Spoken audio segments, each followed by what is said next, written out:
Over these past few weekends in the gospel, Jesus has been talking a lot about prayer, about praying with humility, praying persistently. And over the next 2 weeks, I'd like to reflect just a little bit about how we can expand our prayer in our lives. We all pray. Prayer is something as people of faith that needs to be essential to who we are.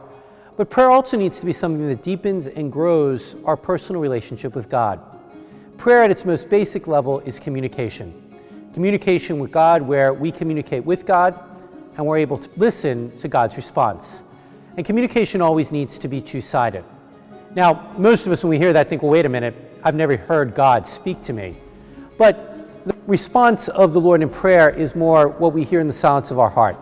That nagging thought that keeps coming back to us, that nagging image, or sometimes even that line from a song that just keeps coming back to us, is God's response to us in prayer. And it is only when prayer is consistent and persistent in our lives, something that we do day in and day out, that we are committed to, that we create the opportunity to hear that response from God.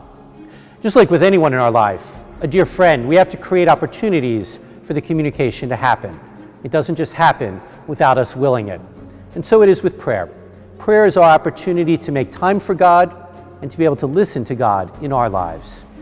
If that's not quite where our prayer life is, then we have a lot to reflect on, because that's what the Lord wants from us, a rich, vibrant prayer life where we can feel God's presence and hear God's presence in our lives.